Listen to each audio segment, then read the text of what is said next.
Subscribe कीजिए अशमास kitchen को और बेल आइकन को दबाइए सबसे पहले लेटेस्ट वीडियोस देखने के लिए।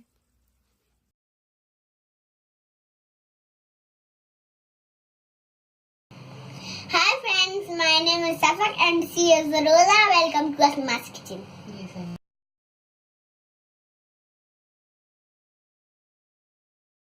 150 ग्राम पोहा, एक नींबू, एक प्याज इसे हमने बारीक काट लिया, करी पत्ता, 50 ग्राम मूंगफली की बीजी, 203 हरी मिर्ची, 1 टीस्पून हल्दी पाउडर, नमक स्वाद के अनुसार, 1 टीस्पून सौंफ, 1 टीस्पून चीनी, 1 टीस्पून जीरा, 1 टीस्पून राई बनाने के लिए तेल।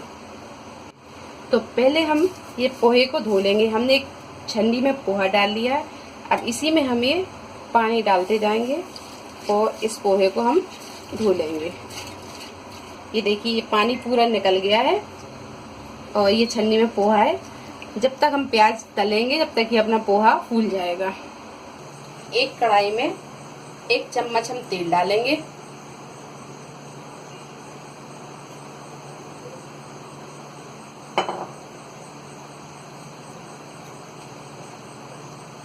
अब इसमें हम ये राई डाल देंगे। इसी में ये जीरा और ये सौंफ डाल देंगे। ये राई जीरा सौंफ भून लिया है। अब इसी में हम ये प्याज डाल देंगे और प्याज को हम गोल्डन ब्राउन होने तक तलेंगे। और इसी में ये करी पत्ता भी डाल देंगे।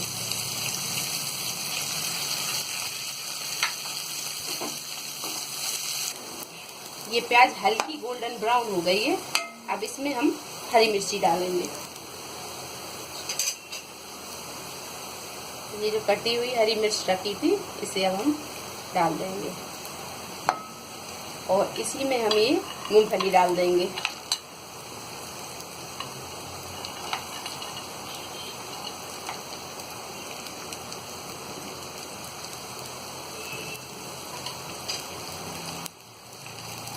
और इसे हम अच्छी तरह फ्राई कर लेंगे। मूंगफली भी अपनी फ्राई हो गई है। अब इसमें हम हल्दी पाउडर डालेंगे।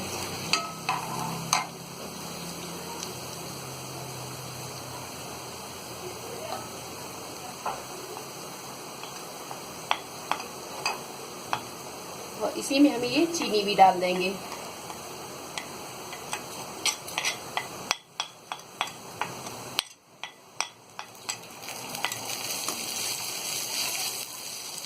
ये हल्दी चीनी भी डाल के हमने फ्राई कर दिया है। अब इसमें हम पोहा डालेंगे। ये जो हमने पोहा धो के रखा था अब इसे हम इसमें डाल देंगे।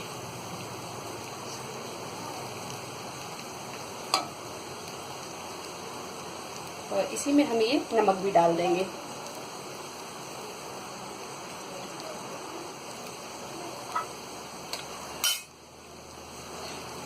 और इसे हम अच्छी तरह मिक्स कर लेंगे। पोहा हमने मिक्स कर लिया है। अब इसमें हम ये आधा नींबू डाल देंगे। नींबू के बीज हमने पहले निकाल के अलग कर दिए हैं।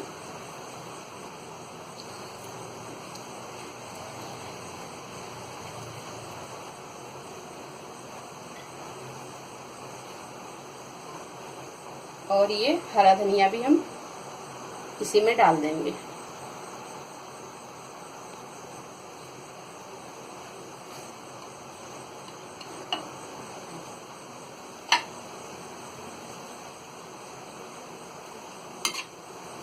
तो अब इसे हम अच्छी तरह चला देंगे। ये नींबू और हरा धनिया डाल के भी हमने अच्छी तरह मिक्स कर लिया है। अब इसे हम 1 से 2 मिनट ढक के पकाएंगे। इसके बाद हम गैस बंद कर देंगे। 2 मिनट हो गए हैं और अब पोहे को चला देंगे।